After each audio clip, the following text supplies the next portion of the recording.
ನಾಲ್ವಡಿ ಕೃಷ್ಣರಾಜ ಒಡೆಯರ್. ಪ್ರಜಾ ಕಲ್ಯಾಣವೇ ರಾಜ್ಯದ ಕಲ್ಯಾಣ. ಶಿಕ್ಷಣವು ಎಲ್ಲರಿಗೂ ಸಮನಾಗಿ ದೊರಕಬೇಕಾದ ಹಕ್ಕು. ಆಡಳಿತವೆಂದರೆ ರಾಜರ ಆಶಯ ಮಾತ್ರ ಅಲ್ಲ, ಪ್ರಜೆಗಳೆಲ್ಲರೂ ಆಡಳಿತದಲ್ಲಿ ಭಾಗವಹಿಸಬೇಕು. ಸಮಾಜದಲ್ಲಿ ಮೇಲು ಕೀಳು ಎಂಬ ತಾರತಮ್ಯ ಇರಬಾರದು. ಅವಕಾಶ ವಂಚಿತ ಹಿಂದುಳಿದ ವರ್ಗದವರು ಕೂಡ ಇತರರಂತೆ ಸಮಾನವಾಗಿ ಮುನ್ನಡೆಯಬೇಕು. ಜಾತಿ, ಮತ, ಧರ್ಮ ಯಾವುದೇ ಇರಲಿ, ಬೆಳಗುವ ಜ್ಯೋತಿ ಮಾತ್ರ ಒಂದೇ. ಇಂತಹ 10 ಹಲವು ಆದರ್ಶಗಳನ್ನು ತಮ್ಮ ಆಡಳಿತದ ಉಸಿರನ್ನಾಗಿ ಇರಿಸಿಕೊಂಡಿದ್ದ ಆದರ್ಶ ದೊರೆ ನಾಲ್ವಡಿ ಕೃಷ್ಣರಾಜ ಒಡೆಯರ್. ಮೈಸೂರು ಸಂಸ್ಥಾನವನ್ನು ಕಟ್ಟಿ ಬೆಳೆಸಿ ಆಳಿದ ಯದುವಂಶದ್ದು ಸುಮಾರು 550 ವರ್ಷಗಳ ಇತಿಹಾಸ. ಭಾರತದ ಇತಿಹಾಸದಲ್ಲಿ ಇಷ್ಟೊಂದು ಸುದೀರ್ಘ ಇತಿಹಾಸ ಬೇರಾವ ರಾಜವಂಶಕ್ಕೂ ಇರಲಿಲ್ಲ ಎಂಬುದು ಯದುವಂಶದ ಹಿರಿಮೆ. 1399ರಲ್ಲಿ ಯದುರಾಯರಿಂದ ಪ್ರಾರಂಭವಾಗಿ 1947ರಲ್ಲಿ ಸ್ವತಂತ್ರ ಭಾರತದಲ್ಲಿ ವಿಲೀನವಾಗುವವರೆಗೆ ಮೈಸೂರು ರಾಜ್ಯವನ್ನು ಆಳಿದ ಯದುವಂಶದಲ್ಲಿ ಒಟ್ಟು 25 ದೊರೆಗಳು.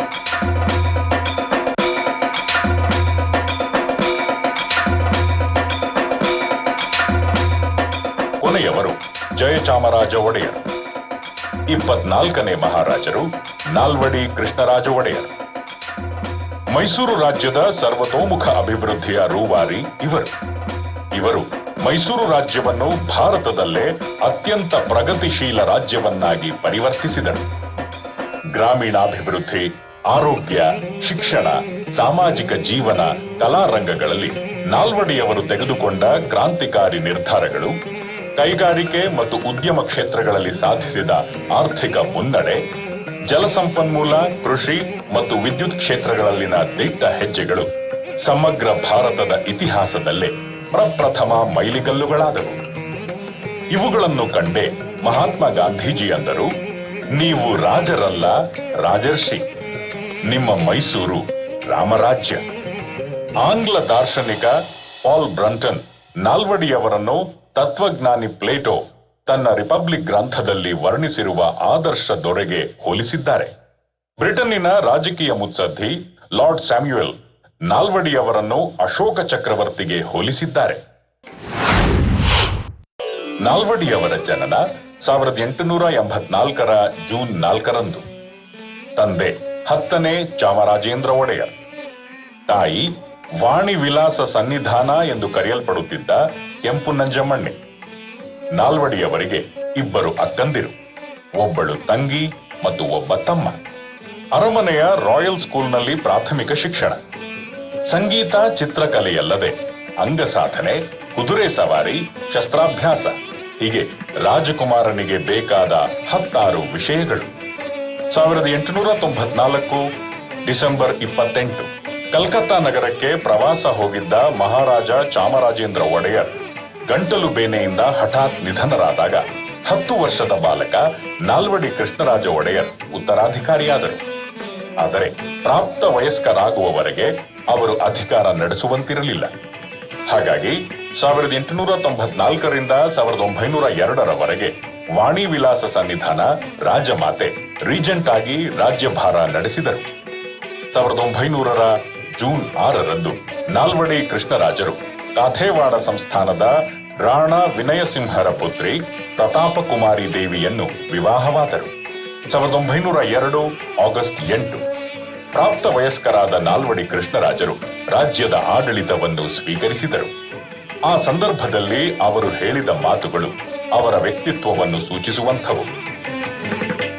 ನಮ್ಮ ಮೇಲೆ ಈ ದಿನ ಹೊರಿಸಲ್ಪಟ್ಟ ಜವಾಬ್ದಾರಿಯು ಎಷ್ಟು ಮಹತ್ತರವಾದುದು ಎಂಬುದರ ಅರಿವು ನಮಗಿದೆ.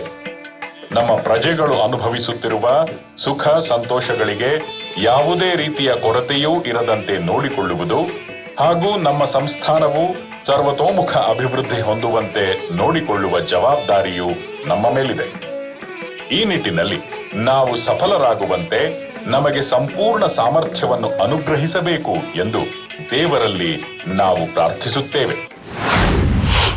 ಆಡಳಿತ ಅನ್ನೋದು ಕೇವಲ ಮಹಾರಾಜರ ಆಶಯ ಆದೇಶದಂತೆ ಅಧಿಕಾರಿಗಳು ಕೆಲಸ ಮಾಡುವುದು ಮಾತ್ರವಲ್ಲ, ಪ್ರಜೆಗಳು ಆಡಳಿತದಲ್ಲಿ ಭಾಗವಹಿಸಬೇಕು, ತಮ್ಮ ಚಿಂತನೆಯ ಕೊಡುಗೆ ನೀಡಬೇಕು ಎಂಬ ಜನತಾಂತ್ರಿಕ ದೃಷ್ಟಿಯಿಂದ ನಾಲ್ವಡಿಯವರ ತಂದೆಯವರಾದ ಮಹಾರಾಜ ಚಾಮರಾಜೇಂದ್ರ ಒಡೆಯರ್ 1881 ಅಕ್ಟೋಬರ್ 7ರಂದು ಪ್ರಜಾಪ್ರತಿನಿಧಿ ಸಭೆಯನ್ನು ಸ್ಥಾಪಿಸಿದ್ದರು. ಇದು ಇಂದಿನ ವಿಧಾನಸಭೆಗೆ ಸಮನಾದದ್ದು.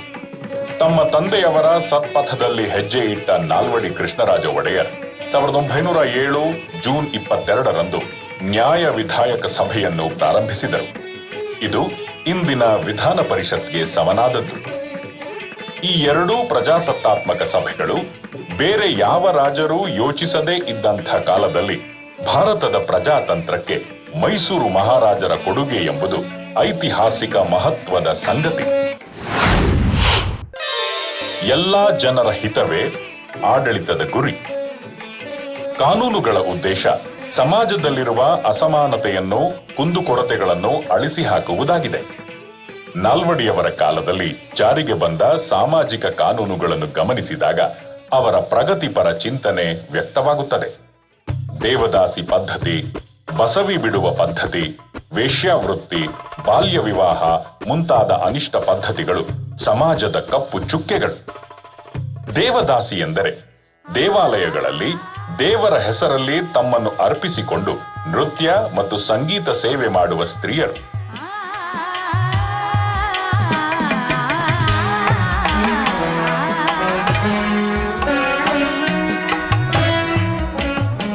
ಪ್ರಾರಂಭದಲ್ಲಿ ಗೌರವಯುತ ಸಂಪ್ರದಾಯವಾಗಿದ್ದ ದೇವದಾಸಿ ಪದ್ಧತಿಯು ಕಾಲಕ್ರಮೇಣ ತನ್ನ ಅರ್ಥ ಮತ್ತು ಮೌಲ್ಯವನ್ನು ಕಳೆದುಕೊಂಡು ದೇವದಾಸಿ ಎಂದರೆ ವೇಶ್ಯೆ ಎಂಬಂತಾಯಿತು. ಪವಿತ್ರ ದೈವ ಸೇವೆಯಿಂದ ತುಚ್ಛ ವೇಶ್ಯಾವೃತ್ತಿಯಾಗಿ ಮಾರ್ಪಟ್ಟಿದ್ದ ಈ ಅನಿಷ್ಟ ಪದ್ಧತಿಯನ್ನು ತೊಡೆದು ಹಾಕಲು ನಾಲ್ವಡಿಯವರು 1909ರಲ್ಲಿ ದೇವದಾಸಿ ಪದ್ಧತಿ ನಿಷೇಧ ಕಾನೂನನ್ನು ಜಾರಿಗೊಳಿಸಿದರು. ವೇಶ್ಯಾವೃತ್ತಿಯನ್ನು ನಿಷೇಧಿಸುವ ಕಾನೂನು 1936ರಲ್ಲಿ ಜಾರಿಗೆ ಬಂತು. ಅಪ್ರಾಪ್ತ ವಯಸ್ಸಿನ ಬಾಲಕರು ಧೂಮಪಾನ ಮಾಡುವುದನ್ನು ನಿಷೇಧಿಸುವ ಕಾನೂನು 1911ರಲ್ಲಿ ಜಾರಿಗೆ ಬಂತು. ಹಿಂದೂ ಸಂಪ್ರದಾಯಸ್ಥರ ಮನೆಗಳಲ್ಲಿ ವಿಧವೆಯರ ಬಾಳು ನರಕಕ್ಕೆ ಸಮಾನ ಎಂಬಂತಿತ್ತು.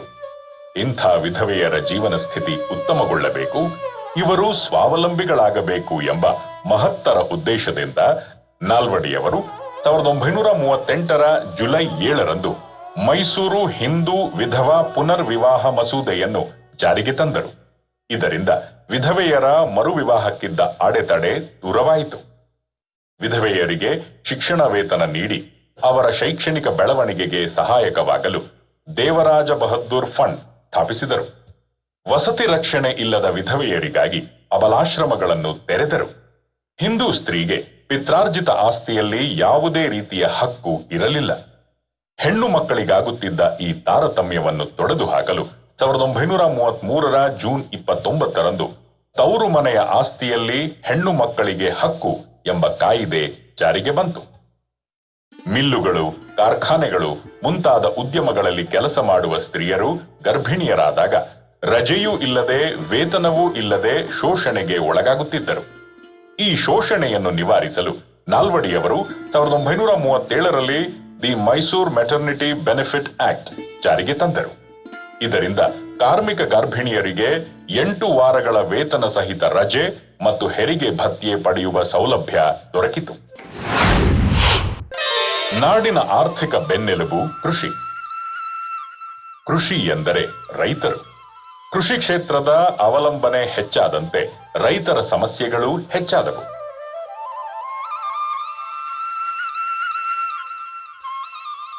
ಇದರಲ್ಲಿ ತುಂಬಾ ಮುಖ್ಯವಾದದ್ದು ಬಂಡವಾಳದ ಕೊರತೆ. ನಾಲ್ವಡಿಯವರು 1905ರಲ್ಲಿ ಸಹಕಾರಿ ಸೊಸೈಟಿಗಳ ಕಾಯ್ದೆಯನ್ನು ಜಾರಿಗೆ ತಂದರು.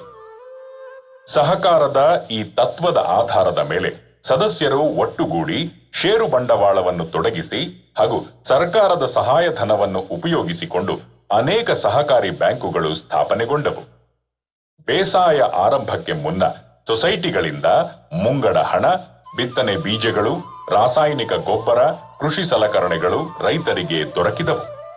ಇಷ್ಟಿದ್ದರೂ ಕೆಲ ಬಡ ರೈತರು ಅಧಿಕ ಸಾಲದ ಹೊರೆಗೆ ಸಿಕ್ಕಿಕೊಂಡು ಭೂಮಿ ಕಾಣಿಯನ್ನು ಕಳೆದುಕೊಳ್ಳುವಂತಾಗಿತ್ತು. ಇದಕ್ಕೆ ಪರಿಹಾರ ನೀಡಲು ನಾಲ್ವಡಿಯವರು 1928ರಲ್ಲಿ ಅಗ್ರಿಕಲ್ಚರಿಸ್ಟ್ ರಿಲೀಫ್ ಆಕ್ಟ್ ಜಾರಿಗೆ ತಂದರು. ಇದರಿಂದ 500 ರೂಪಾಯಿಗಳಿಗೂ ಕಮ್ಮಿ ವಾರ್ಷಿಕ ಆದಾಯ ಹೊಂದಿದ್ದ ರೈತರ ಆಸ್ತಿಯನ್ನು ಸಾಲಕ್ಕೆ ಮುಟ್ಟುಗೋಲು ಹಾಕಿಕೊಳ್ಳುವುದು ತಪ್ಪಿತು. ಸಾಲವನ್ನು ತೀರಿಸಲು ಕಂತಿನ ಸೌಲಭ್ಯವನ್ನು ಒದಗಿಸಲಾಯಿತು.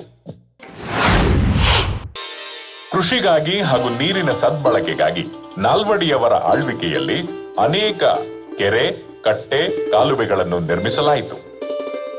ಕನ್ನಂಬಾಡಿ ಕಟ್ಟೆ, ಮಾರಿಕಣಿವೆ ಅಣೆಕಟ್ಟು, ಅಂಜನಾಪುರ ಜಲಾಶಯ, ಭೀಮನಹಳ್ಳಿ ಜಲಾಶಯ, ಮಾರ್ಕೋನಹಳ್ಳಿ ಜಲಾಶಯ, ಗೋಪಾಲಪುರ ಜಲಾಶಯ, ನೆಲ್ಲಿಗೆರೆ ಜಲಾಶಯ ಪ್ರಮುಖವಾದವು. ಮೈಸೂರು ನಗರದಿಂದ ಸುಮಾರು 20 ಮೈಲಿ ದೂರದಲ್ಲಿರುವ ಕನ್ನಂಬಾಡಿ ಗ್ರಾಮದ ಬಳಿ ಕಟ್ಟಲಾದ ಅಣೆಕಟ್ಟಿನ ನಿರ್ಮಾಣ ಕಾರ್ಯ ಪ್ರಾರಂಭವಾದದ್ದು 1911ರಲ್ಲಿ, ಪೂರ್ಣಗೊಂಡದ್ದು 1931ರಲ್ಲಿ. ಮೊದಲಿಗೆ ಕನ್ನಂಬಾಡಿ ಕಟ್ಟೆ ಎಂಬ ಹೆಸರಿದ್ದು, ಆನಂತರ ಕೃಷ್ಣರಾಜ ಸಾಗರ ಎಂದು ಕರೆಯಲ್ಪಟ್ಟ ಈ ಜಲಾಶಯ ಆ ದಿನಗಳಲ್ಲಿ ಏಷ್ಯಾ ಖಂಡದಲ್ಲೇ ಅತ್ಯಂತ ದೊಡ್ಡದು ಹಾಗೂ ವಿಶ್ವದಲ್ಲೇ 2ನೇ ಅತಿ ದೊಡ್ಡ ಮಾನವ ನಿರ್ಮಿತ ಜಲಾಶಯವಾಗಿತ್ತು. 124 ಅಡಿ ಎತ್ತರ ನೀರು ಶೇಖರಿಸಲಾಗುವ ಈ ಅಣೆಕಟ್ಟೆಯಿಂದ 1,20,000 ಎಕರೆಗೆ ನೀರಿನ ಸೌಲಭ್ಯ ದೊರಕುತ್ತದೆ. ಈ ಅಣೆಕಟ್ಟೆಯ ನಿರ್ಮಾಣದ ವೆಚ್ಚ ಅಂದಾಜು 2,73,00,000 ರೂಪಾಯಿಗಳಷ್ಟಿದ್ದು, ಹಣದ ಕೊರತೆ ಎದುರಾದಾಗ ನಾಲ್ವಡಿಯವರು ತಮ್ಮ ತಾಯಿಯವರ ಸಲಹೆಯಂತೆ ತಮ್ಮ ಖಾಸಗಿ ಭಂಡಾರದಿಂದ 4 ಮೂಟೆ ರತ್ನಾಭರಣಗಳನ್ನು ಮುಂಬೈ ಮಾರುಕಟ್ಟೆಯಲ್ಲಿ ಮಾರಾಟ ಮಾಡಿ ಆ ಹಣವನ್ನು ಕಟ್ಟೆಯ ನಿರ್ಮಾಣಕ್ಕೆ ಬಳಸಿದ್ದು ಅವರ ನಿಸ್ವಾರ್ಥ ಹೃದಯ ವೈಶಾಲ್ಯತೆಗೆ ಸಾಕ್ಷಿಯಾಗಿದೆ. ಚಿತ್ರದುರ್ಗ ಜಿಲ್ಲೆ ಹಿರಿಯೂರು ಬಳಿ ವೇದವತಿ ನದಿಗೆ ನಿರ್ಮಿಸಿದ ಅಣೆಕಟ್ಟು ವಾಣಿವಿಲಾಸ ಸಾಗರ. ವಾಣಿವಿಲಾಸ ಸಾಗರ ಅಂದಿನ ದಿನಗಳಲ್ಲಿ ನಾಡಿನ ಅತಿ ದೊಡ್ಡ ಜಲಾಶಯವಾಗಿತ್ತು. 1898ರಲ್ಲಿ ಅಂದು ರೀಜೆಂಟ್ ಆಗಿದ್ದ ರಾಜಮಾತೆ ವಾಣಿವಿಲಾಸ ಸನ್ನಿಧಾನ ಅವರು ಪ್ರಾರಂಭಿಸಿದರು ಇದರ ನಿರ್ಮಾಣ ಕಾರ್ಯ. 1907ರಲ್ಲಿ ನಾಲ್ವಡಿ ಕೃಷ್ಣರಾಜ ಒಡೆಯರ್ ಅವರ ಆಳ್ವಿಕೆಯಲ್ಲಿ ಇದು ಪೂರ್ಣಗೊಂಡಿತು. ಈ ಅಣೆಕಟ್ಟಿನ ಉದ್ದ 1,330 ಅಡಿ, ಎತ್ತರ 130 ಅಡಿ. ಇದರಿಂದ 29,835 ಎಕರೆ ಜಮೀನಿಗೆ ನೀರಾವರಿ ಸೌಲಭ್ಯ ದೊರಕಿದೆ. ವಾಣಿವಿಲಾಸ ಸಾಗರದ ನಿರ್ಮಾಣಕ್ಕೆ ಮುನ್ನ ಇಲ್ಲಿಯ ಗ್ರಾಮ ದೇವತೆ ಮಾರಮ್ಮನ ಹೆಸರಲ್ಲಿ ಇದನ್ನು ಮಾರಿಕಣಿವೆ ಅಥವಾ ಮಾರಿಕಣಿವೆ ಕೆರೆ ಎಂದು ಕರೆಯಲಾಗುತ್ತಿತ್ತು. ಅಣೆಕಟ್ಟೆಯ ನಿರ್ಮಾಣ ಕಾರ್ಯ ಪ್ರಾರಂಭವಾದಾಗ ರೀಜೆಂಟರಾಗಿದ್ದ ರಾಜಮಾತೆಯವರು ತಮ್ಮ ಪುತ್ರನ ಹೆಸರಲ್ಲಿ ಇದನ್ನು ಕೃಷ್ಣರಾಜ ಸಮುದ್ರ ಎಂದು ಕರೆದರು. ಕಾಲಕ್ರಮೇಣ ನಾಲ್ವಡಿಯವರು ತಮ್ಮ ತಾಯಿಯವರ ಗೌರವದಲ್ಲಿ ಕೃಷ್ಣರಾಜ ಸಮುದ್ರ ಹೆಸರನ್ನು ಬದಲಾಯಿಸಿ ವಾಣಿವಿಲಾಸ ಸಾಗರ ಎಂದು ಕರೆದರು. ನಾಲ್ವಡಿಯವರ ಆಳ್ವಿಕೆಯಲ್ಲಿ ಲಕ್ಕವಳ್ಳಿ ಬಳಿ ಭದ್ರಾ ನದಿಯ ಅಣೆಕಟ್ಟೆಯನ್ನು ಪೂರ್ಣಗೊಳಿಸಲಾಯಿತು.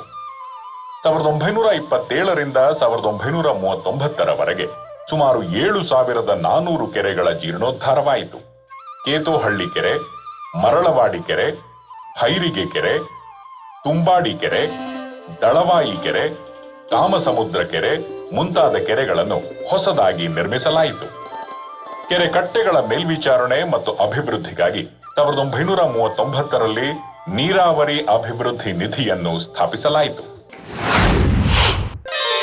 ಆಧುನಿಕ ನ್ಯಾಯಾಂಗ ವ್ಯವಸ್ಥೆಯು ನಗರಗಳಲ್ಲಿ ಕೇಂದ್ರೀಕೃತವಾದಂತೆ ಗ್ರಾಮೀಣ ಜನ ಸಣ್ಣ ಪುಟ್ಟ ಮೊಕದ್ದಮೆಗಳ ತೀರ್ಮಾನಕ್ಕೂ ದೂರದ ನಗರಗಳಿಗೆ ಬರುವಂತಾಗಿತ್ತು. ಇದರಿಂದ ಅವರ ಸಮಯ ಮತ್ತು ಹಣ ವೃಥಾ ವ್ಯರ್ಥವಾಗುತ್ತಿತ್ತು. ಇದನ್ನು ತಪ್ಪಿಸಲು ನಾಲ್ವಡಿಯವರು 1913ರಲ್ಲಿ ಗ್ರಾಮ ನ್ಯಾಯಾಲಯಗಳ ಮಸೂದೆಯನ್ನು ಜಾರಿಗೆ ತಂದರು. ಇದರ ಪ್ರಕಾರ ಒಂದು ಗ್ರಾಮ ಅಥವಾ ಗ್ರಾಮಗಳ ಗುಂಪು ತಾವೇ ನ್ಯಾಯಾಲಯಗಳನ್ನು ಸ್ಥಾಪಿಸಿಕೊಳ್ಳಬಹುದಿತ್ತು. ಅದೇ ಗ್ರಾಮದ ಅಥವಾ ಆಸುಪಾಸಿನ ಗ್ರಾಮಗಳ ಪ್ರಮುಖನೊಬ್ಬನನ್ನು ಜಿಲ್ಲಾಧಿಕಾರಿಯು ನ್ಯಾಯಾಧೀಶರನ್ನಾಗಿ ನೇಮಿಸುತ್ತಿದ್ದರು. ಈ ನ್ಯಾಯಾಲಯಗಳು 20ರಿಂದ 200 ರೂಪಾಯಿವರೆಗಿನ ಮೊತ್ತದ ಮೊಕದ್ದಮೆಯ ವಿಚಾರಣೆ ಮಾಡಬಹುದಿತ್ತು.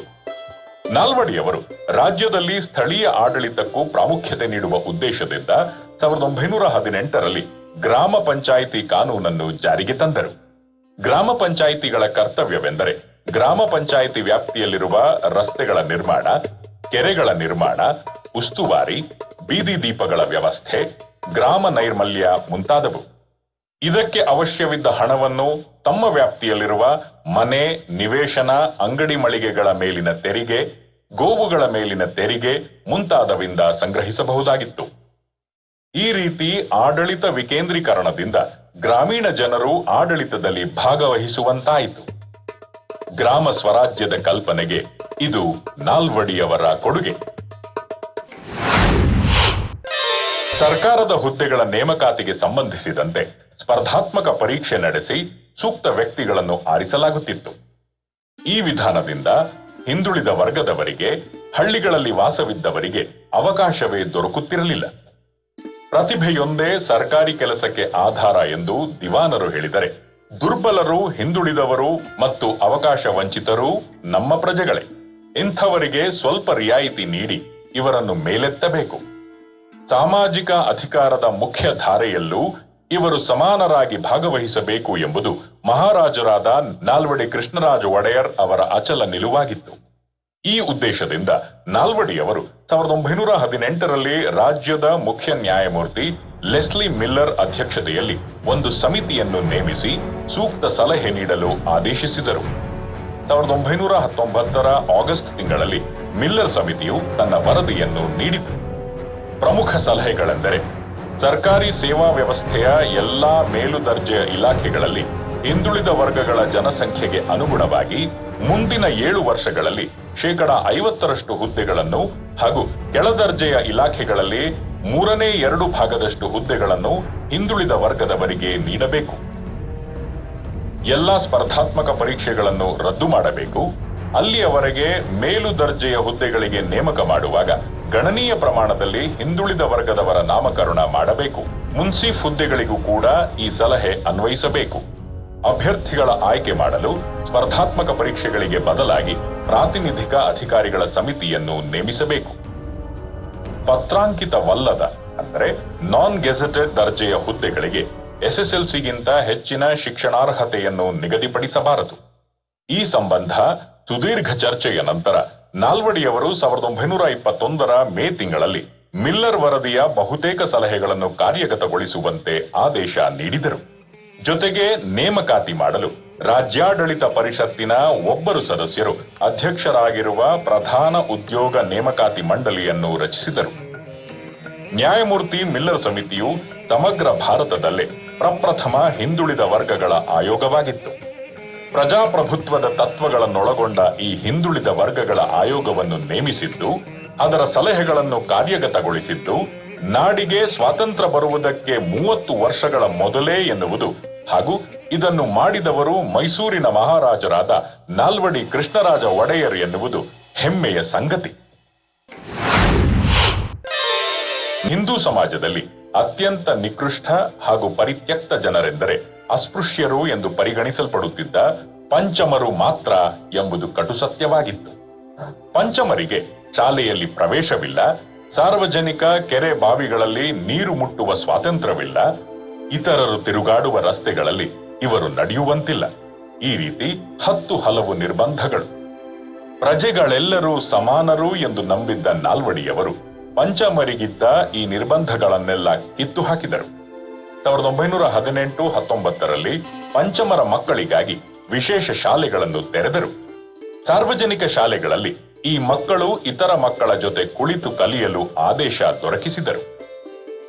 ಉಚಿತ ವಸತಿ ಶಾಲೆಗಳು, ಉಚಿತ ಪುಸ್ತಕ, ಉಚಿತ ಉಡುಪು, ಇಂಗ್ಲಿಷ್ ಭಾಷೆಯನ್ನು ಕಲಿಸಲು ವಿಶೇಷ ವ್ಯವಸ್ಥೆ, ವಿದ್ಯಾರ್ಥಿ ವೇತನಗಳು, ಮಕ್ಕಳನ್ನು ಶಾಲೆಗೆ ಕಳಿಸುವಂತೆ ಪ್ರೋತ್ಸಾಹಿಸಲು ತಂದೆ ತಾಯಿಗೆ ಧನ ಸಹಾಯ, ವ್ಯವಸಾಯ ಮಾಡಲು ಭೂ ರಿಯಾಯಿತಿ, ಪ್ರತ್ಯೇಕ ವಸತಿ ಬಡಾವಣೆ, ಸಹಕಾರ ಸಂಘ, ಸರ್ಕಾರಿ ಉದ್ಯೋಗಗಳ ನೇಮಕಾತಿಯಲ್ಲಿ ಆದ್ಯತೆ, ಪೌರಸಭೆ, ತಾಲೂಕು ಮಂಡಳಿ, ಪ್ರಜಾಪ್ರತಿನಿಧಿ ಸಭೆ ಮುಂತಾದವುಗಳಲ್ಲಿ ಮೀಸಲಾತಿ ಅಲ್ಲದೆ ಬಹುಮುಖ್ಯವಾಗಿ ಕೆರೆ ಬಾವಿಗಳ ನೀರನ್ನು ಎಲ್ಲರಂತೆ ಪಡೆಯುವ ಹಕ್ಕು, ಹೀಗೆ ಪಂಚಮರಿಗೆ ಇತರ ಎಲ್ಲರಂತೆ ಸಮಾನ ಹಕ್ಕು ದೊರೆಯಿತು.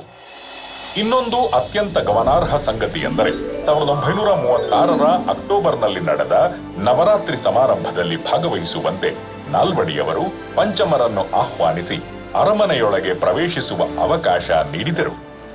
ಜನತಾಂತ್ರಿಕ ಭಾರತದಲ್ಲಿ ಇಂದು ದಲಿತರ ಪಂಚಮರ ಬದುಕಿನ ಸಮಾನೀಕರಣ ಮತ್ತು ಉತ್ತಮೀಕರಣಕ್ಕಾಗಿ ರೂಪಿಸಲಾಗಿರುವ ಎಲ್ಲಾ ಕ್ರಮಗಳನ್ನು ನಾಲ್ವಡಿಯವರು ಭಾರತಕ್ಕೆ ಸ್ವಾತಂತ್ರ್ಯ ಬರುವ ದಶಕಗಳ ಮೊದಲೇ ಜಾರಿಗೆ ತಂದಿದ್ದರು ಎಂಬುದು ಅವರ ಪ್ರಜಾಪ್ರಭುತ್ವವಾದಿ ದೂರದೃಷ್ಟಿ ಮತ್ತು ಮಾನವತಾವಾದಿ ಹೃದಯ ಸಂಪನ್ನತೆಗೆ ಸಾಕ್ಷಿಯಾಗಿದೆ.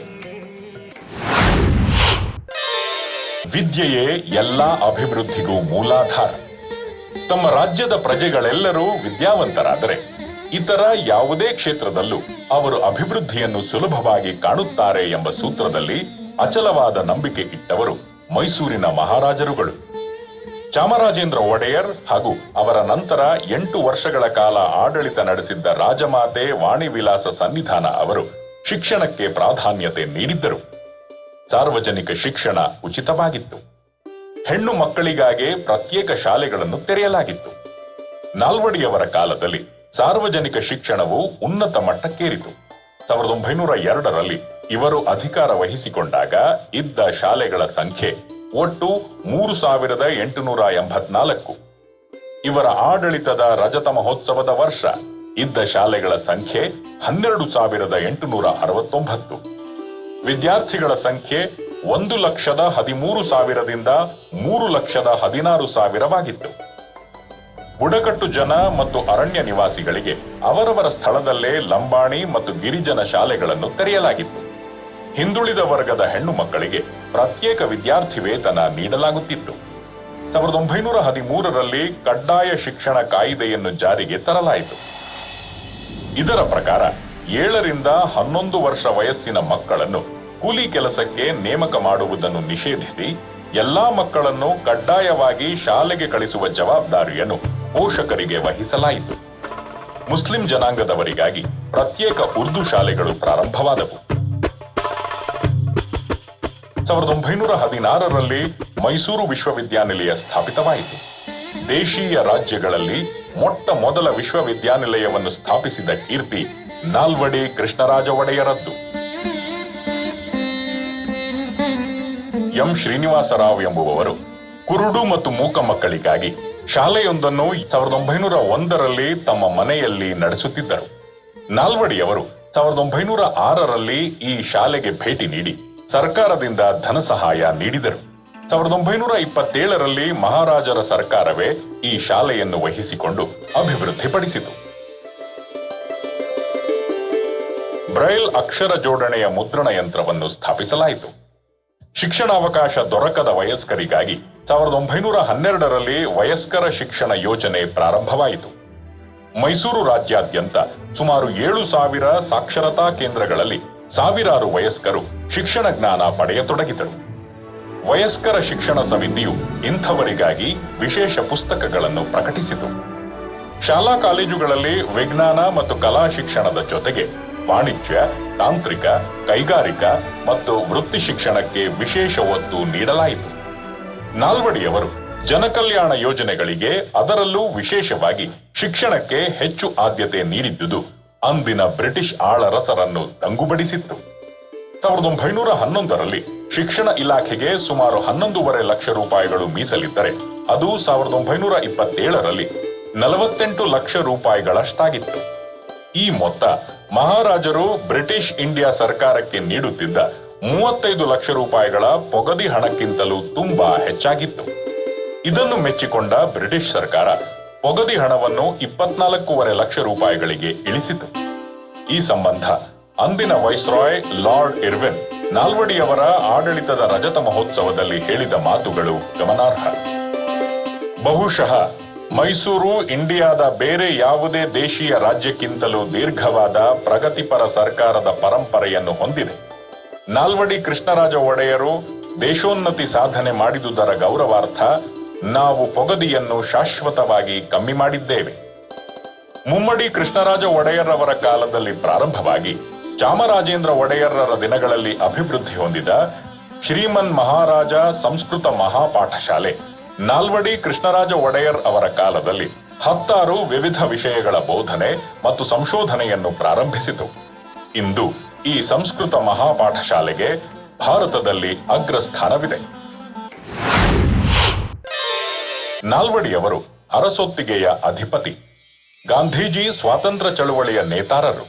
ಆದರೂ ವೈಯಕ್ತಿಕವಾಗಿ ಇಬ್ಬರೂ ಮಹಾನ್ ಚೇತನಗಳು.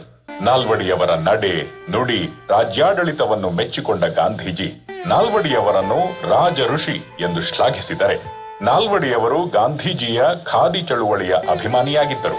ಗಾಂಧೀಜಿ ಬಗ್ಗೆ ಇದ್ದ ಈ ಗೌರವದಿಂದಲೇ ಅವರು ಮೈಸೂರು ಬಳಿ ನಂಜನಗೂಡು ತಾಲೂಕಿನ ಬದನವಾಳು ಗ್ರಾಮದಲ್ಲಿ ಒಂದು ಖಾದಿ ಕೇಂದ್ರವನ್ನು ಸ್ಥಾಪಿಸಲು ಎಲ್ಲಾ ರೀತಿಯ ಬೆಂಬಲ ನೀಡಿದರು.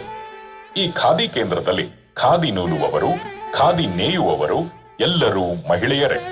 ವಿದ್ಯುತ್ ಬಳಕೆ ಇಲ್ಲ, ಎಲ್ಲವೂ ದೈಹಿಕ ಶ್ರಮದಿಂದಲೇ. 1934ರಲ್ಲಿ ಗಾಂಧೀಜಿ ಈ ಖಾದಿ ಕೇಂದ್ರಕ್ಕೆ ಭೇಟಿ ನೀಡಿ ಆಶೀರ್ವದಿಸಿದ್ದು ವಿಶೇಷ. ಇದೇ ಸಂದರ್ಭದಲ್ಲಿ ಗಾಂಧೀಜಿ ಮೈಸೂರು ಅರಮನೆಗೆ ಆಗಮಿಸಿ ಖಾದಿ ಬಗ್ಗೆ ನಾಲ್ವಡಿಯವರಿಗಿದ್ದ ಪ್ರೇಮವನ್ನು ಗಮನಿಸಿ ಅವರಿಗೆ ಒಂದು ಚರಕವನ್ನು ಉಡುಗೊರೆಯಾಗಿ ನೀಡಿದರು. ಗಾಂಧೀಜಿಯವರ ಪ್ರಭಾವದಿಂದ ಖಾದಿ ಧರಿಸಲು ಆರಂಭಿಸಿದ ನಾಲ್ವಡಿಯವರು ಸರ್ಕಾರದ ನೌಕರರು ಖಾದಿ ಬಳಸುವಂತೆ ರಾಜಾಜ್ಞೆ ಹೊರಡಿಸಿದರು. ನಾಲ್ವಡಿ ಕೃಷ್ಣರಾಜ ಒಡೆಯರ್ ಅವರ ಆಳ್ವಿಕೆಯಲ್ಲಿನ ಪ್ರಮುಖ ಸಾಧನೆ ಎಂದರೆ ವಿದ್ಯುತ್ ಉತ್ಪಾದನೆ. 1902ರಲ್ಲಿ ಕಾವೇರಿ ನದಿಗೆ ಶಿವನ ಸಮುದ್ರದಲ್ಲಿ ಜಲವಿದ್ಯುತ್ ಉತ್ಪಾದನಾ ಘಟಕವನ್ನು ಸ್ಥಾಪಿಸಲಾಯಿತು. ಇದು ಏಷ್ಯಾ ಖಂಡದಲ್ಲೇ ಪ್ರಪ್ರಥಮ ಎಂಬ ಹಿರಿಮೆ ಗಳಿಸಿತು. ಇಲ್ಲಿ ಉತ್ಪನ್ನವಾದ ಸುಮಾರು 30,000 ವೋಲ್ಟ್ಸ್ ವಿದ್ಯುತ್ತನ್ನು 92 ಮೈಲಿ ದೂರದಲ್ಲಿದ್ದ ಕೋಲಾರ ಚಿನ್ನದ ಗಣಿ ಪ್ರದೇಶಕ್ಕೆ ಸಾಗಿಸಲಾಯಿತು.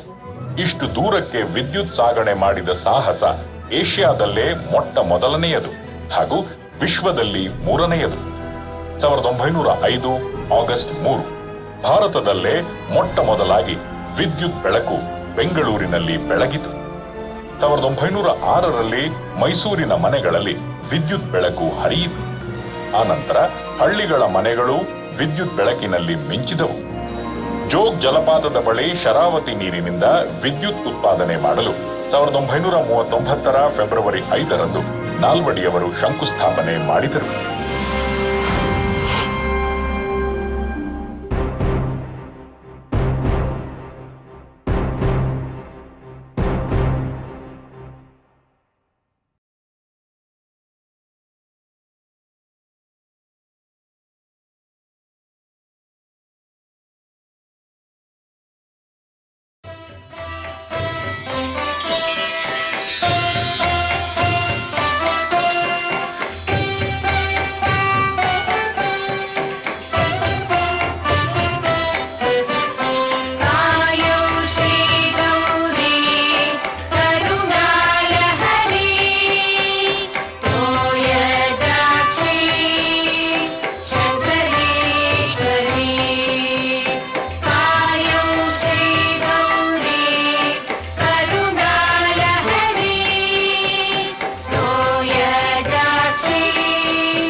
ಮಹಾರಾಜರ ಆಳ್ವಿಕೆಯಲ್ಲಿ ಹಲವಾರು ಆಸ್ಪತ್ರೆಗಳನ್ನು ಪ್ರಾರಂಭಿಸಲಾಯಿತು.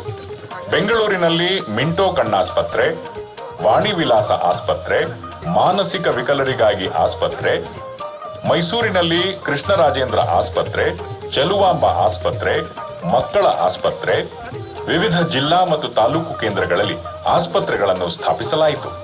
1876ರಲ್ಲಿ ಪುಟ್ಟದಾಗಿ ಪ್ರಾರಂಭವಾಗಿದ್ದ ಮೈಸೂರಿನ ಈ ಆಸ್ಪತ್ರೆ 1918ರಲ್ಲಿ ಹೊಸ ಕಟ್ಟಡಗಳ ವಿಸ್ತರಣೆಯೊಂದಿಗೆ ದೊಡ್ಡಾಸ್ಪತ್ರೆಯಾಗಿ ಬೆಳೆದು ಕೃಷ್ಣರಾಜೇಂದ್ರ ಆಸ್ಪತ್ರೆ ಎಂದು ಹೆಸರಾಯಿತು. ಉತ್ತಮ ಆರೋಗ್ಯ ಹಾಗೂ ದೇಶದ ಅಭಿವೃದ್ಧಿಗೆ ಸಂತಾನ ನಿಯಂತ್ರಣ ಅಥವಾ ಮಿತ ಸಂತಾನ ಅವಶ್ಯಕ ಎಂದು ಇಂದಿನ ಸರ್ಕಾರಗಳು ಒತ್ತು ನೀಡುತ್ತಿವೆ. ಆದರೆ ಇದರ ಅವಶ್ಯಕತೆಯನ್ನು ಅಂದೇ ಮನಗಂಡಿದ್ದ ನಾಲ್ವಡಿಯವರು 1930ರಲ್ಲಿ ಜನನ ನಿಯಂತ್ರಣ ವಿಭಾಗವನ್ನು ಕೃಷ್ಣರಾಜೇಂದ್ರ ಆಸ್ಪತ್ರೆಯಲ್ಲಿ ತೆರೆದಿದ್ದುದು ಅವರ ದೂರದೃಷ್ಟಿಗೆ ಸಾಕ್ಷಿಯಾಗಿದೆ. ಮೈಸೂರು ಸಂಸ್ಥಾನದಲ್ಲಿ ವೈದ್ಯಕೀಯ ಶಿಕ್ಷಣ ನೀಡುವ ವ್ಯವಸ್ಥೆಯಾಗಲಿ ಶಾಲೆಯಾಗಲಿ ಇರಲಿಲ್ಲ. ಇದಕ್ಕಾಗಿ ಅನ್ಯ ರಾಜ್ಯಗಳನ್ನು, ವಿಶೇಷವಾಗಿ ಮುಂಬೈ ಮತ್ತು ಮದ್ರಾಸ್ ರಾಜ್ಯಗಳನ್ನು ಅವಲಂಬಿಸಬೇಕಾಗಿತ್ತು. ಈ ಕೊರತೆಯನ್ನು ನಿವಾರಿಸಲು ನಾಲ್ವಡಿಯವರು 1917ರಲ್ಲಿ ಮೈಸೂರು ಮೆಡಿಕಲ್ ಸ್ಕೂಲ್ ಪ್ರಾರಂಭಿಸಲು ನಿರ್ದೇಶನ ನೀಡಿದರು. ಇದು ಮೈಸೂರು ರಾಜ್ಯದಲ್ಲಿ ಸ್ಥಾಪನೆಗೊಂಡ ಪ್ರಪ್ರಥಮ ವೈದ್ಯಕೀಯ ಶಾಲೆ ಹಾಗೂ ಇಂಡಿಯಾದಲ್ಲಿ 7ನೆಯದಾಗಿತ್ತು. ಕಾಲಕ್ರಮೇಣ 1924ರಲ್ಲಿ ಇದು ಮೆಡಿಕಲ್ ಕಾಲೇಜ್ ಆಗಿ ಪರಿವರ್ತಿತವಾಯಿತು. 1908ರಲ್ಲಿ ನಾಲ್ವಡಿ ಕೃಷ್ಣರಾಜ ಒಡೆಯರ್ ಆಯುರ್ವೇದವನ್ನು ಒಂದು ಸ್ವತಂತ್ರ ವಿಷಯವನ್ನಾಗಿ ಬೋಧಿಸಲು ಆದೇಶಿಸಿದರು. ಇದು ಪ್ರಾರಂಭವಾದದ್ದು ಮಹಾರಾಜ ಸಂಸ್ಕೃತ ಪಾಠಶಾಲೆಯಲ್ಲಿ. ಶಿಕ್ಷಣದ ಜೊತೆಗೆ ಪುಟ್ಟದಾಗಿ ಒಂದು ಆಸ್ಪತ್ರೆಯು ಶುರುವಾಯಿತು. ಕಾಲಕ್ರಮೇಣ ಆಯುರ್ವೇದ ಶಿಕ್ಷಣ ಜನಪ್ರಿಯವಾಗಿ ಪ್ರವೇಶ ಬಯಸುವ ವಿದ್ಯಾರ್ಥಿಗಳ ಸಂಖ್ಯೆ ಅಧಿಕವಾಯಿತು.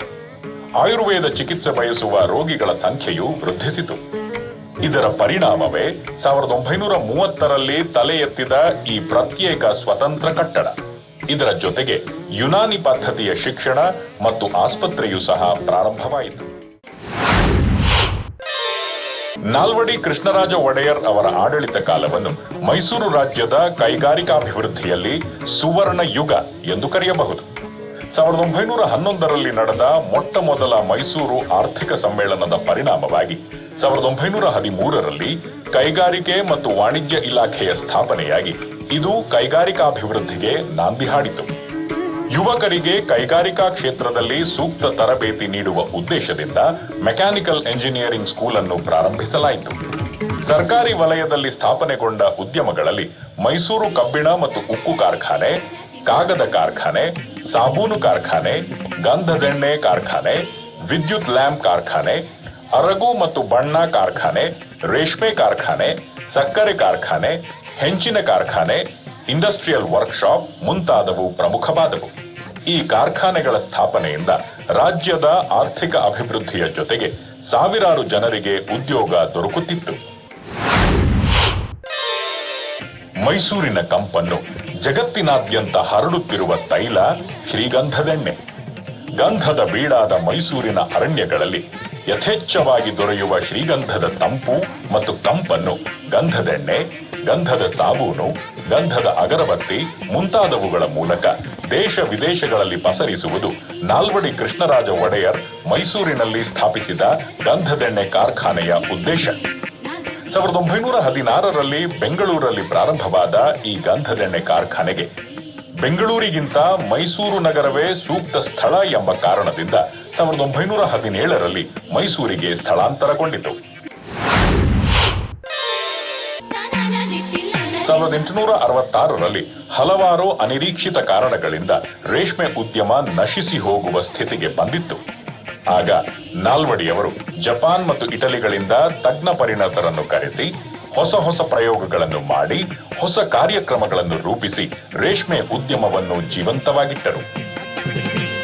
ರೋಗರಹಿತ ರೇಷ್ಮೆ ಬಿತ್ತನೆ ಮೊಟ್ಟೆಗಳನ್ನು ರೈತರಿಗೆ ಒದಗಿಸಿ 1918ರಲ್ಲಿ ರೇಷ್ಮೆ ಗೂಡುಗಳ ನೂಲನ್ನು ಬಿಚ್ಚಲು ಫಿಲೇಚರ್ ಯಂತ್ರಗಳನ್ನು ಬಳಕೆಗೆ ತರಲಾಯಿತು. ಮೈಸೂರು, ತಿರುಮಕೂಡಲು ನರಸೀಪುರ ಅಂದರೆ ಟಿ ನರಸೀಪುರ, ಚನ್ನಪಟ್ಟಣಗಳಲ್ಲಿ ರೇಷ್ಮೆ ಸಂಸ್ಕರಣಾ ಘಟಕಗಳನ್ನು ಸ್ಥಾಪಿಸಲಾಯಿತು. ಮೈಸೂರಿನಲ್ಲಿರುವ ರೇಷ್ಮೆ ಕಾರ್ಖಾನೆ ಸಿಲ್ಕ್ ಫ್ಯಾಕ್ಟರಿಗೆ ತನ್ನದೇ ಆದ ಇತಿಹಾಸವಿದೆ. ನಾಡಿನ ಆರ್ಥಿಕ ಅಭಿವೃದ್ಧಿಗೆ ಅಪಾರ ಕೊಡುಗೆ ನೀಡಿದೆ. ಇದು ನಾಲ್ವಡಿಯವರ ಔದ್ಯಮಿಕ ಮುನ್ನೋಟದ ಫಲ. ಅಂದಿನ ಮಹಾರಾಜರ ಸರ್ಕಾರದ ಆಶ್ರಯದಲ್ಲಿ ಅರಗು ಮತ್ತು ಬಣ್ಣ ಕಾರ್ಖಾನೆ ಮೈಸೂರಿನಲ್ಲಿ ಮೊಟ್ಟ ಮೊದಲಾಗಿ ಪ್ರಾರಂಭವಾದದ್ದು 1937ರಲ್ಲಿ. ರಾಷ್ಟ್ರವ್ಯಾಪಿ ಖ್ಯಾತಿ ಹೊಂದಿರುವ ಇಲ್ಲಿ ತಯಾರಾಗುವ ಬಣ್ಣಕ್ಕೆ ವಿದೇಶದಲ್ಲೂ ಮಾರುಕಟ್ಟೆ ಇದೆ.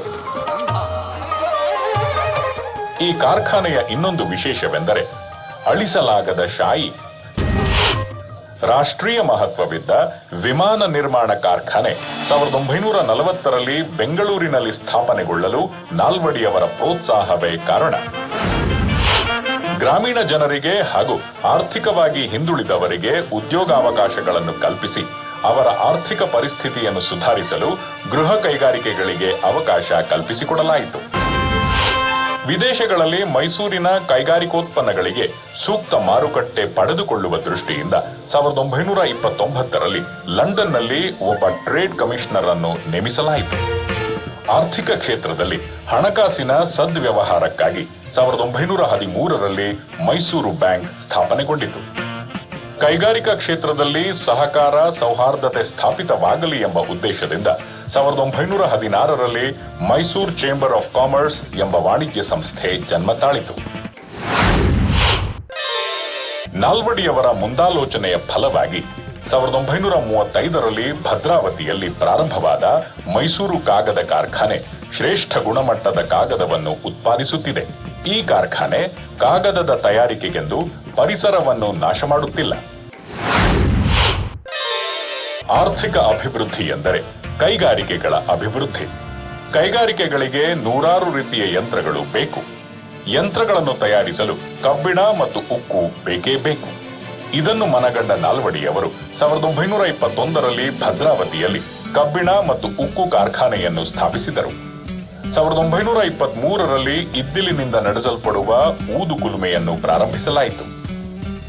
1956ರಲ್ಲಿ 25 ಟನ್ ಸಾಮರ್ಥ್ಯ ಹೊಂದಿದ ಓಪನ್ ಹರ್ತ್ ಕುಲುಮೆಯನ್ನು ತೆರೆದು ಅದರ ಮೂಲಕ ವಾರ್ಷಿಕ 30,000 ಟನ್ ಉಕ್ಕು ಉತ್ಪಾದನೆ ಶುರುವಾಯಿತು.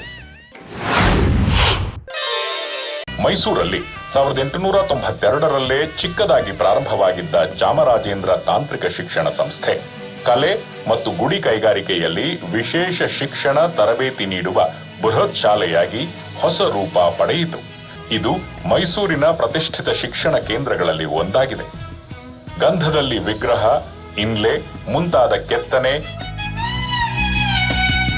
ಮರಗೆಲಸ, ಬೆತ್ತದಿಂದ ಕುರ್ಚಿ ಮುಂತಾದವು, ಕಬ್ಬಿಣದಿಂದ ಪುಟ್ಟ ಪುಟ್ಟ ವಸ್ತುಗಳ ತಯಾರಿಕೆ ಇತ್ಯಾದಿ ಬಗ್ಗೆ ಇಲ್ಲಿ ತರಬೇತಿ ನೀಡಲಾಗುತ್ತದೆ.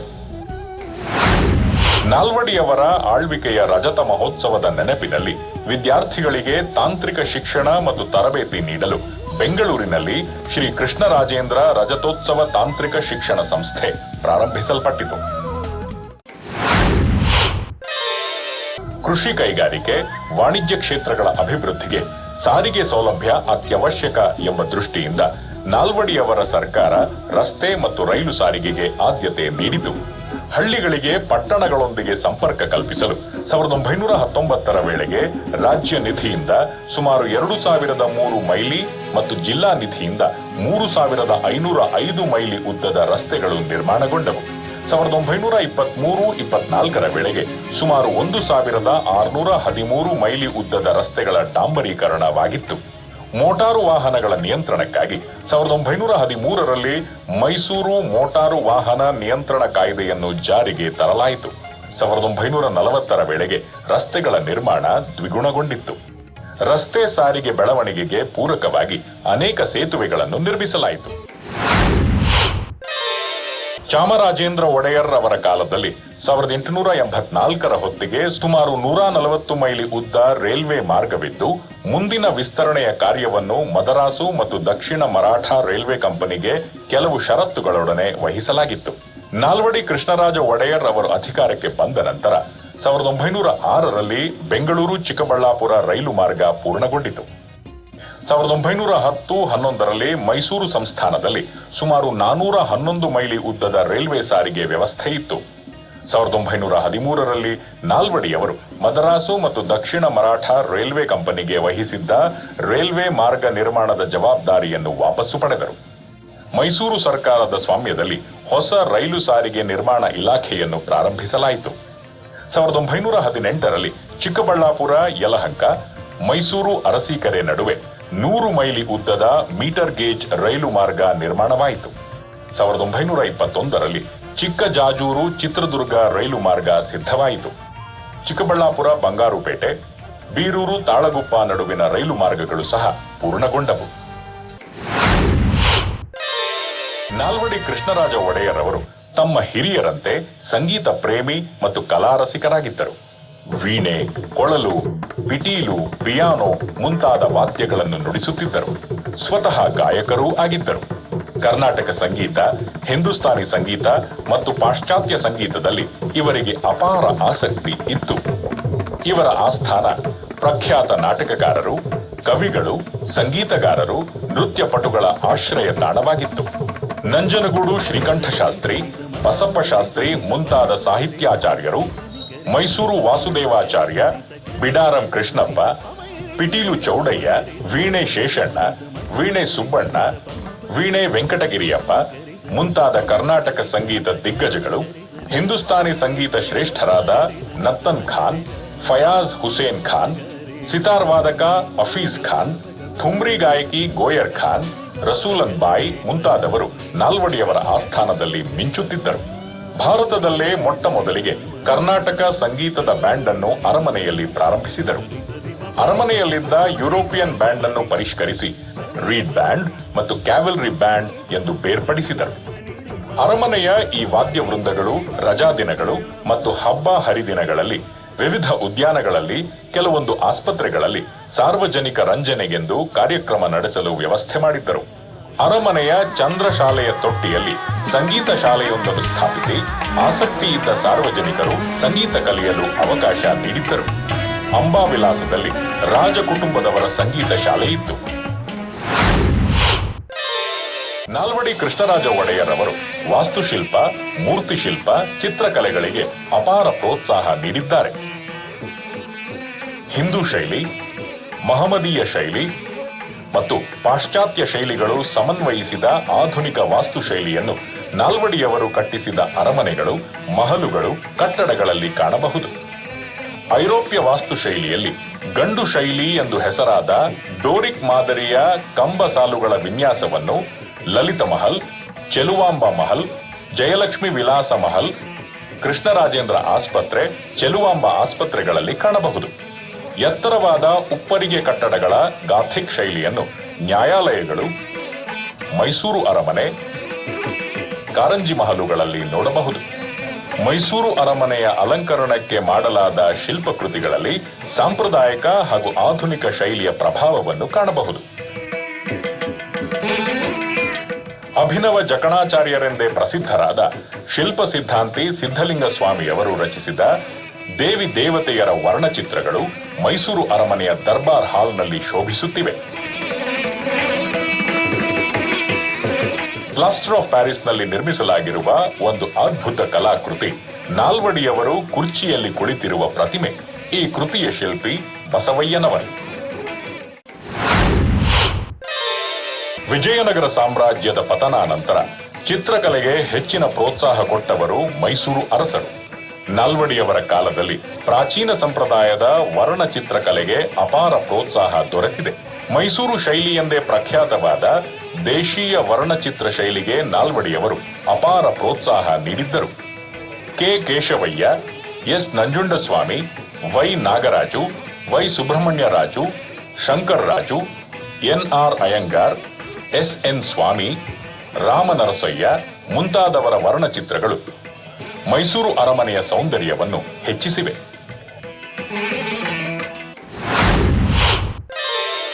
ನಾಲ್ವಡಿ ಕೃಷ್ಣರಾಜ ಒಡೆಯರ್ ಅವರು ಎಲ್ಲಾ ಧರ್ಮಾವಲಂಬಿಗಳನ್ನು ಸಮಾನ ಭಾವನೆಯಿಂದ ಗೌರವಿಸುತ್ತಿದ್ದರು.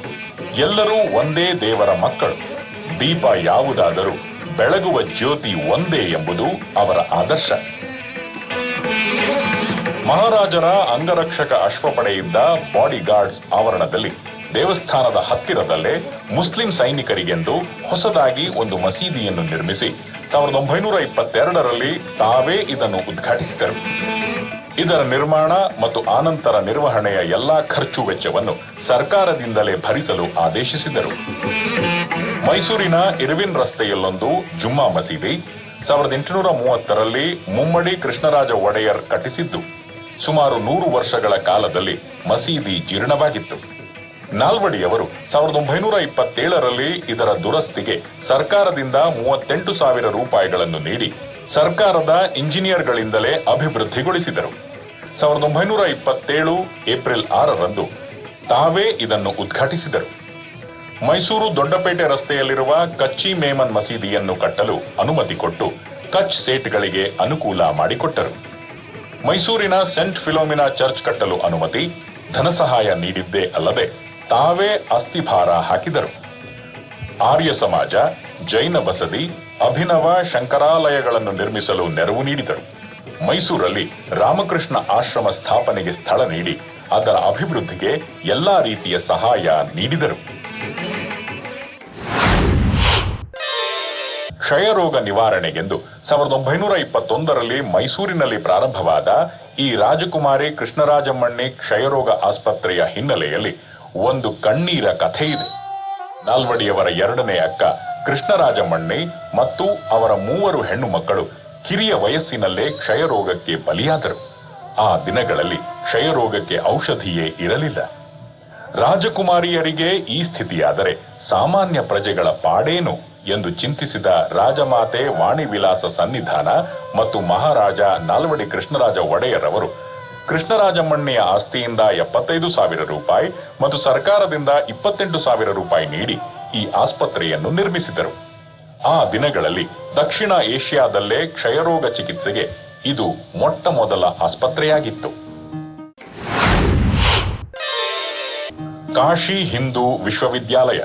ಪಂಡಿತ್ ಮದನ್ ಮೋಹನ್ ಮಾಳವೀಯ ಅವರು ಕಾಶಿಯಲ್ಲಿ ಹಿಂದೂ ವಿಶ್ವವಿದ್ಯಾಲಯವನ್ನು ಸ್ಥಾಪಿಸಲು ಯೋಜಿಸಿ ನಾಲ್ವಡಿಯವರನ್ನೇ ಕಾಶಿ ಹಿಂದೂ ವಿಶ್ವವಿದ್ಯಾಲಯದ ಮೊದಲ ಕುಲಪತಿಯನ್ನಾಗಿ ಆಹ್ವಾನಿಸಿ ಗೌರವಿಸಿದರು. 1937ರ ಘಟಿಕೋತ್ಸವದಲ್ಲಿ ನಾಲ್ವಡಿಯವರಿಗೆ ಗೌರವ ಡಾಕ್ಟರೇಟ್ ನೀಡಿ ಸನ್ಮಾನಿಸಲಾಯಿತು. ಭಾರತೀಯ ವಿಜ್ಞಾನ ಸಂಸ್ಥೆ ವಿಶ್ವದಲ್ಲೇ ಪ್ರಮುಖ ವಿಜ್ಞಾನ ಸಂಸ್ಥೆಗಳಲ್ಲಿ ಒಂದು ಎಂಬ ಖ್ಯಾತಿ ಇದರದು. ಈ ಸಂಸ್ಥೆ ಮೂಲತಃ ಜಮ್ಶೆಡ್ಜಿ ಟಾಟಾ ಅವರ ಕನಸು. 1893ರಲ್ಲಿ ಸ್ವಾಮಿ ವಿವೇಕಾನಂದರು ಇಂತಹ ವಿಜ್ಞಾನ ಕೇಂದ್ರವೊಂದನ್ನು ಸ್ಥಾಪಿಸಬೇಕೆಂದು ಟಾಟಾ ಅವರನ್ನು ಪ್ರೋತ್ಸಾಹಿಸಿದರು. ಟಾಟಾ ಅವರು ಸೂಕ್ತ ಸ್ಥಳದ ಹುಡುಕಾಟದಲ್ಲಿದ್ದಾಗ ಮೈಸೂರು ಅರಮನೆ ಅವರನ್ನು ತನ್ನತ್ತ ಸೆಳೆಯಿತು. ನಾಲ್ವಡಿಯವರು ಆಗಿನ್ನೂ ಅಪ್ರಾಪ್ತ ವಯಸ್ಕರಾಗಿದ್ದುದರಿಂದ ರಾಜ್ಯಾಡಳಿತ ನಡೆಸುತ್ತಿದ್ದ ರಿಜೆಂಟ್ ರಾಜಮಾತೆ ವಾಣಿವಿಲಾಸ ಸನ್ನಿಧಾನ ಅವರು ಈ ಸಂಸ್ಥೆಗಾಗಿ ಬೆಂಗಳೂರಿನಲ್ಲಿ 371 ಎಕರೆಯಷ್ಟು ಜಮೀನು ನೀಡಿದರು. ಕಟ್ಟಡ ನಿರ್ಮಾಣಕ್ಕೆಂದು 5 ಲಕ್ಷ ರೂಪಾಯಿಗಳ ವಂತಿಗೆ ನೀಡಿದರು. ಪ್ರತಿ ವರ್ಷ 50,000 ರೂಪಾಯಿ ಸಹಾಯಧನದ ಭರವಸೆ ನೀಡಿದರು. ನಾಲ್ವಡಿಯವರು ಆಡಳಿತವನ್ನು ತಮ್ಮ ಕೈಗೆ ತೆಗೆದುಕೊಂಡ ನಂತರ ಈ ವಿಜ್ಞಾನ ಸಂಶೋಧನಾ ಸಂಸ್ಥೆಯನ್ನು ಪೂರ್ಣ ಪ್ರಮಾಣದಲ್ಲಿ ಪೋಷಿಸಿಕೊಂಡು ಬಂದರು. ಅರಮನೆ ಕೋಟೆಯ ಉತ್ತರ ಭಾಗದಲ್ಲಿ ತಮ್ಮ ತಂದೆಯವರಾದ ಚಾಮರಾಜೇಂದ್ರ ಒಡೆಯರ್ ಅಮೃತಶಿಲಾ ಪ್ರತಿಮೆಯನ್ನು ನಾಲ್ವಡಿಯವರು 1913ರಲ್ಲಿ ಪ್ರತಿಷ್ಠಾಪಿಸಿದರು. ಬ್ರಿಟನ್ ಸಾಮ್ರಾಜ್ಞಿ ನೀಡಿದ GCSI ಉಪಾಧಿಯ ಧಿರಿಸಿನಲ್ಲಿರುವ ಈ ಮೋಹಕ ಪ್ರತಿಮೆಯ ಶಿಲ್ಪಿ ರಾಬರ್ಟ್ W. ಕೋಲ್ಟನ್ 1912ರಲ್ಲಿ ಲಂಡನ್ನಿನ ರಾಯಲ್ ಅಕಾಡೆಮಿಯಲ್ಲಿ ನಡೆದ ಪ್ರದರ್ಶನವೊಂದರಲ್ಲಿ ಈ ಪ್ರತಿಮೆ ಪ್ರದರ್ಶನಕ್ಕೆ ಇಡಲ್ಪಟ್ಟಿದ್ದು ತನ್ನ ನೈಜತೆ ಮತ್ತು ಗಾಂಭೀರ್ಯಕ್ಕೆ ಎಲ್ಲರ ಪ್ರಶಂಸೆ ಗಳಿಸಿತ್ತು. ನಾಲ್ವಡಿಯವರ ಆಳ್ವಿಕೆಯ ರಜತ ಮಹೋತ್ಸವದ ನೆನಪಿನಲ್ಲಿ ಸಾರ್ವಜನಿಕರು, ಅರಮನೆಯ ಸರದಾರರು, ಅಧಿಕಾರಿಗಳು, ಅರಸುಗಳು, ವಿದ್ವಾಂಸರು, ಸೇನಾಧಿಕಾರಿಗಳು, ಸೈನಿಕರು, ಕಾರ್ಯಭಾರಿಗಳು, ಇತರ ಉದ್ಯೋಗಿಗಳೆಲ್ಲರೂ ವಿಶ್ವಾಸ ಪ್ರದರ್ಶನಾರ್ಥವಾಗಿ ನಿರ್ಮಿಸಿದ್ದು ಈ ರಜತ ಮಹೋತ್ಸವ ಸ್ಮಾರಕ ಗಡಿಯಾರ ಗೋಪುರ. ಕನ್ನಡ ಸಂಸ್ಕೃತಿಯ ಪ್ರಚಾರಕ್ಕೆ ನಾಲ್ವಡಿಯವರ ಕೊಡುಗೆ ಅಪಾರ. 1915ರಲ್ಲಿ ಬೆಂಗಳೂರಿನಲ್ಲಿ ಕರ್ನಾಟಕ ಸಾಹಿತ್ಯ ಪರಿಷತ್ತನ್ನು ಸ್ಥಾಪಿಸಿ ಕನ್ನಡ ಭಾಷೆ ಮತ್ತು ಸಾಹಿತ್ಯದ ಅಭಿವೃದ್ಧಿಗೆ ಕರೆ ಕೊಟ್ಟರು. ಪ್ರಜಾಪ್ರತಿನಿಧಿ ಸಭೆ ಮತ್ತು ನ್ಯಾಯ ವಿಧಾಯಕ ಸಭೆಯಲ್ಲಿ ಚರ್ಚೆ ಮತ್ತು ಎಲ್ಲ ಕಾರ್ಯಕಲಾಪಗಳು ಇಂಗ್ಲಿಷ್ನಲ್ಲಿ ನಡೆಯುತ್ತಿದ್ದವು. ನಾಲ್ವಡಿಯವರು 1923ರಲ್ಲಿ ಒಂದು ಆದೇಶ ಹೊರಡಿಸಿ ಇನ್ನು ಮುಂದೆ ಎಲ್ಲ ಚರ್ಚೆ ಮತ್ತು ನಡಾವಳಿಗಳು ಕನ್ನಡದಲ್ಲೇ ಇರಬೇಕು ಎಂದು ಕಾನೂನು ಜಾರಿಗೆ ತಂದರು. ಶಾಸ್ತ್ರೀಯ ಸಂಗೀತದಲ್ಲಿ ಕರ್ನಾಟಕ ಸಂಗೀತ ಎಂಬುದು ಒಂದು ಶೈಲಿ. ಹೆಸರು ಕರ್ನಾಟಕ ಎಂದಿದ್ದರೂ ಕನ್ನಡದಲ್ಲಿ ಯಾರೂ ಗಾಯನ ಮಾಡುತ್ತಿರಲಿಲ್ಲ. ಯಾಕೆಂದರೆ ಕನ್ನಡದಲ್ಲಿ ಶಾಸ್ತ್ರೀಯ ಗಾಯನ ಕೃತಿಗಳಿಲ್ಲ. ಇರುವುದೆಲ್ಲ ಸಂಸ್ಕೃತ, ತೆಲುಗು, ತಮಿಳು ಭಾಷೆಯಲ್ಲೇ ಎಂದು ಕಾರಣ ನೀಡಲಾಗುತ್ತಿತ್ತು. ಈ ಕೊರತೆಯನ್ನು ತೀವ್ರವಾಗಿ ಗಮನಿಸಿದ ನಾಲ್ವಡಿಯವರು ತಮ್ಮ ಆಸ್ಥಾನ ಕಲಾವಿದರಿಗೆ ಕನ್ನಡದಲ್ಲಿ ಶಾಸ್ತ್ರೀಯ ಸಂಗೀತ ಕೃತಿಗಳ ಗಾಯನ ಮಾಡಬೇಕೆಂದು ಆಶಯ ವ್ಯಕ್ತಪಡಿಸಿದರು. ಮಹಾರಾಜರ ಆಶಯದಂತೆ ಆಸ್ಥಾನ ಮಹಾವಿದ್ವಾನ್ ದೇವೋತ್ತಮ ಜೋಯಿಸರು ಶ್ರೀ ಚಾಮುಂಡೇಶ್ವರಿ ದೇವಿಯ ಅಷ್ಟೋತ್ತರ ಶತನಾಮಗಳನ್ನು ಕನ್ನಡದಲ್ಲಿ ರಚಿಸಿದರು. ಸಂಗೀತ ವಿದ್ವಾನ್, ಗಾಯಕ ಶಿಖಾಮಣಿ ಮುತ್ತಯ್ಯ ಭಾಗವತರ್ ಇವುಗಳನ್ನು ಹಾಡಿದರು.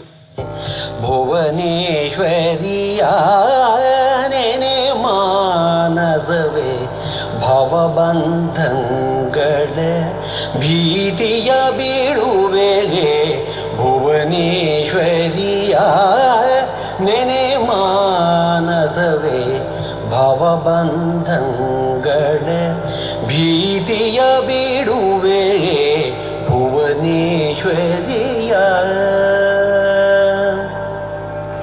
ಆಸ್ಥಾನ ವಿದ್ವಾನ್ ಬಿಡಾರಂ ಕೃಷ್ಣಪ್ಪನವರಂತೂ ಸಂಗೀತ ಕಚೇರಿಗಳಲ್ಲಿ ಕನ್ನಡದ ಕೀರ್ತನೆಗಳನ್ನೇ ಹಾಡುತ್ತಿದ್ದುದು ವಿಶೇಷ. ಸುಲಭದ ಭಕೂತಿಗೆ ಸುಲಭವೆಂದೆನಿಸುವ ಜಲರುಹನಾಭನ ನೆನೆ ಮನವೇ ಕಲಿಯುಗದೋಳು ಹರಿನಾಮವ ನೆನೆದರೆ ಕುಲಕೋಟಿಗಳು ಧರಿಸುವವೋ.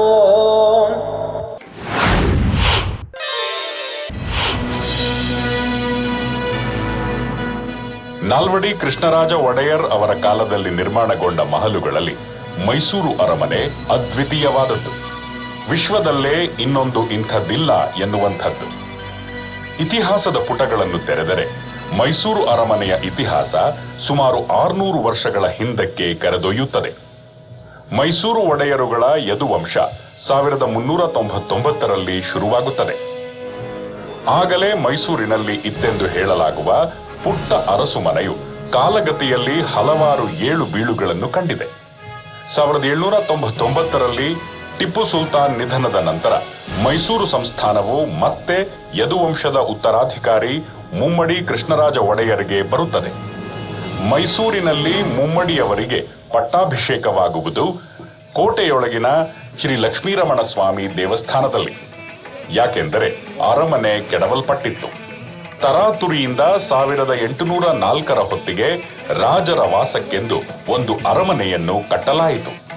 ಸುಮಾರು 95 ವರ್ಷಗಳ ನಂತರ 1897 ಫೆಬ್ರವರಿ 28 ನಾಲ್ವಡಿ ಕೃಷ್ಣರಾಜ ಒಡೆಯರ್ ಹಿರಿಯ ಸಹೋದರಿ ರಾಜಕುಮಾರಿ ಜಯಲಕ್ಷ್ಮಣ್ಣಿಯ ವಿವಾಹದ ದಿನ. ಸಂಜೆ ಆಕಸ್ಮಿಕವಾಗಿ ಅರಮನೆಗೆ ಬೆಂಕಿ ತಗುಲಿ ಬಹುತೇಕ ಮರದಿಂದ ಕಟ್ಟಲಾಗಿದ್ದ ಅರಮನೆ ಸುಟ್ಟು ಭಸ್ಮವಾಯಿತು. ಧೃತಿಗೆಡದ ರಾಜಮಾತೆ ವಾಣಿವಿಲಾಸ ಸನ್ನಿಧಾನ ಮತ್ತು ಆಗ 13 ವರ್ಷ ಪ್ರಾಯದ ನಾಲ್ವಡಿಯವರು ಹೊಸ ಅರಮನೆಯ ನಿರ್ಮಾಣವನ್ನು ಅದೇ ವರ್ಷ ಅಕ್ಟೋಬರ್ ತಿಂಗಳಲ್ಲಿ ಪ್ರಾರಂಭಿಸಿದರು. 1912ರಲ್ಲಿ ನಿರ್ಮಾಣ ಪೂರ್ಣಗೊಂಡಿತು. ನಿರ್ಮಾಣ ವೆಚ್ಚ 41,47,913 ರೂಪಾಯಿಗಳು. ಪ್ರಸಿದ್ಧ ವಾಸ್ತುಶಿಲ್ಪಿ ಹೆನ್ರಿ ಇರ್ವಿನ್ ನೀಡಿದ ನೀಲ ನಕ್ಷೆಯ ಆಧಾರದ ಮೇಲೆ ನಿರ್ಮಾಣಗೊಂಡ ಈ ಅರಮನೆ ಇಂಡೋ ಸಾರ್ಸೆನಿಕ್ ವಾಸ್ತುಶೈಲಿಯನ್ನು ಬಿಂಬಿಸುತ್ತದೆ. ಶಿಲ್ಪಕಲೆಯಲ್ಲಿ ಹೊಯ್ಸಳ ಮತ್ತು ಗ್ರೀಕ್ ಶೈಲಿಗಳ ಪ್ರಭಾವವಿದೆ. ಅತ್ಯಂತ ಬೃಹತ್ ಎನಿಸುವ ಆಕಾರ ವಿನ್ಯಾಸ, ಬೂದು ಬಣ್ಣದ ಗ್ರಾನೈಟ್ ಶಿಲೆಯ ಬಳಕೆ, 3 ಮಹಡಿಗಳು, 3ನೆಯ ಮಹಡಿಯ ಮೇಲೆ 5 ಅಂತಸ್ತಿನ ಗೋಪುರ, ಗೋಪುರಕ್ಕೆ ಚಿನ್ನದ ಕವಚ, ಗೋಪುರ ಶಿಖರದ ಮೇಲೆ ಸ್ವರ್ಣ ಪತಾಕೆ, ನೆಲದಿಂದ ಸ್ವರ್ಣ ಪತಾಕೆಯ ಎತ್ತರ 145 ಅಡಿಗಳು. ಒಂದು ತೆರೆದ ತೊಟ್ಟಿಯ ಸುತ್ತ ಕಟ್ಟಲಾಗಿರುವ ಈ ಅರಮನೆಯ ಪ್ರಮುಖ ಭಾಗಗಳೆಂದರೆ ಆನೆ ಬಾಗಿಲು, ಗೊಂಬೆ ತೊಟ್ಟಿ, ಕಲ್ಯಾಣ ಮಂಟಪ. ನವರಾತ್ರಿ ಉತ್ಸವವನ್ನು ನೈಜವಾಗಿ ಬಿಂಬಿಸುವ ತೈಲವರ್ಣ ಭಿತ್ತಿಚಿತ್ರಗಳು, ನವಿಲು ನೃತ್ಯವನ್ನು ಚಿತ್ರಿಸುವ ಅಮೃತ ಶಿಲೆಯ ನೆಲಹಾಸು, ಗಾಜಿನ ಮೇಲ್ಛಾವಣಿ. ಹೀಗೆ ಅರಮನೆಯು ಎಲ್ಲರ ಗಮನ ಸೆಳೆಯುತ್ತದೆ. ಸಾರ್ವಜನಿಕ ದರ್ಬಾರ್ ಹಾಲ್. ನಾಲ್ವಡಿ ಕೃಷ್ಣರಾಜ ಒಡೆಯರ್ ಮತ್ತು ಅವರ ನಂತರ ಜಯಚಾಮರಾಜ ಒಡೆಯರ್ ನವರಾತ್ರಿ ಸಂದರ್ಭದಲ್ಲಿ ಸಿಂಹಾಸನಾರೋಹಣ ಮಾಡುತ್ತಿದ್ದ ವಿಶಾಲ ದರ್ಬಾರ್ ಹಾಲ್. ವಿಸ್ತೃತ ಮುಂಭಾಗದ ಮರದ ಸಜ್ಜೆ, ಆಧಾರ ಕಂಬವಿಲ್ಲದ ವಿಶಾಲವಾದ ಮೇಲ್ಛಾವಣಿ,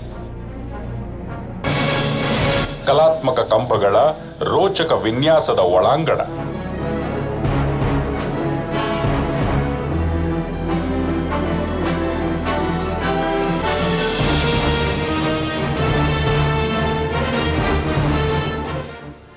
ಪೌರಾಣಿಕ ಚಿತ್ರಗಳು,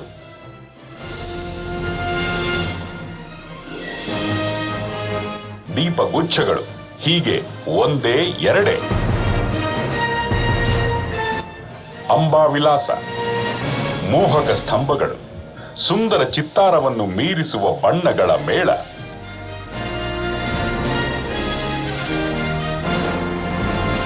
ತೇಗದ ಮರದ ಮೇಲ್ಛಾವಣಿ, ಎರಡೆರಡು ಗಾಜಿನ ಪಟಲಗಳಲ್ಲಿ ಹರಡಿರುವ ಮಯೂರ ನೃತ್ಯದ ವರ್ಣಚಿತ್ರಣ, ಬೆಳ್ಳಿ ಬಾಗಿಲ ಮೇಲಿನ ಪೌರಾಣಿಕ ಪ್ರಸಂಗಗಳ ಕೆತ್ತನೆ,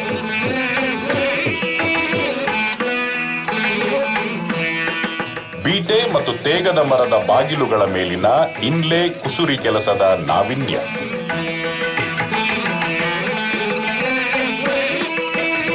ಹೀಗೆ ಅಂಬಾ ವಿಲಾಸದ ನೋಟ ಅತ್ಯಾಕರ್ಷಕ.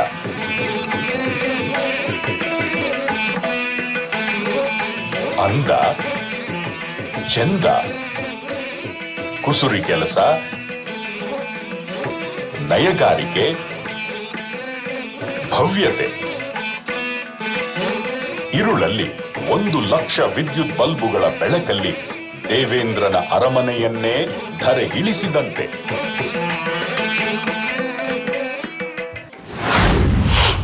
ನಾಡಿನ ಸರ್ವಾಂಗೀಣ ಅಭಿವೃದ್ಧಿ, ರಾಜರಾಗಿದ್ದರೂ ಪ್ರಜಾಪ್ರಭುತ್ವದ ಮಹತ್ತರ ಆಶಯಗಳು, ಸಾಮಾಜಿಕ ನ್ಯಾಯ, ಕಲೆ, ಸಾಹಿತ್ಯ, ಸಂಗೀತ ಪ್ರಕಾರಗಳಿಗೂ ಅಪಾರ ಉತ್ತೇಜನ ನೀಡಿ ಸಾರ್ಥಕ ಜೀವನ ನಡೆಸಿ ಜನಾನುರಾಗಿಯಾಗಿ ಮಹಾರಾಜ ರಾಜರ್ಷಿ ನಾಲ್ವಡಿ ಕೃಷ್ಣರಾಜ ಒಡೆಯರವರು 1940 ಆಗಸ್ಟ್ 3ರಂದು ಇಹಲೋಕ ತ್ಯಜಿಸಿದರು.